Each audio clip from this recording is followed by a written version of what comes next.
the temple without understanding anything about it. I didn't like it. And I had this trouble in the doctrine I'm learning, I'm reading and studying, and there are things that are really bothering me. I'm learning about this polygamy history, and I'm learning more about Joseph Smith. I'm now in law school. Monroe McKay, teaching contract law, is where I came to realize what covenants and promises are and how they came from the beginning of time by honors, by shake your hand to make a promise and a covenant, by symbolic ways to explain it. And I'm sitting in contract class in law school going, that's amazing.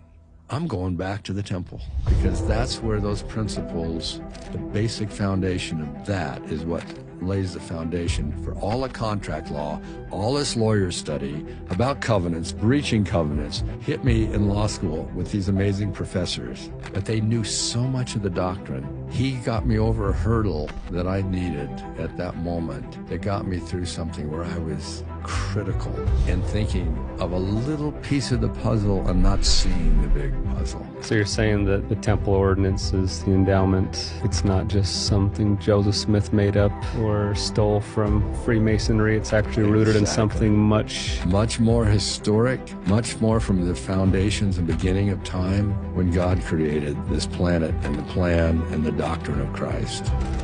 Let's go back just a little bit. If that first Pharaoh sought earnestly to imitate that order established in the days of the first patriarchal reign, even the reign of Adam, Abraham says the covenant that he wanted to be part of began with Adam. Well, if it began with Adam, the concept is going to show up in these ancient cultures.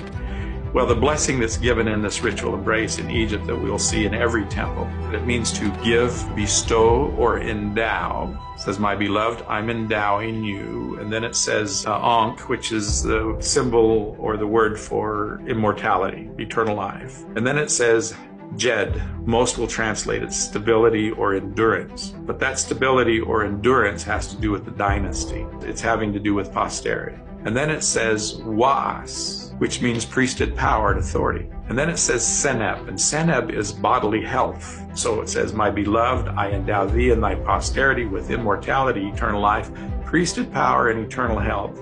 And that's what's being said in every ritual embrace. So they are earnestly imitating that covenant that Adam received, and you can see this in the very first blessing that Adam gets.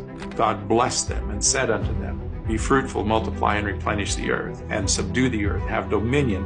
And Joseph Smith said that dominion given to Adam and Eve was priesthood power. So Abraham is saying, I got my covenant blessing, same blessing that Adam got. We can see it with Adam, and we can see it in Egypt. And so in that ritual embrace, which the Pharaoh has to embrace the God before he can go into the presence of God and claim himself to be exalted. He has to do that. And so at the Karnak temple, the columns that stand right in front of the Holy of Holies has that ritual embrace on them.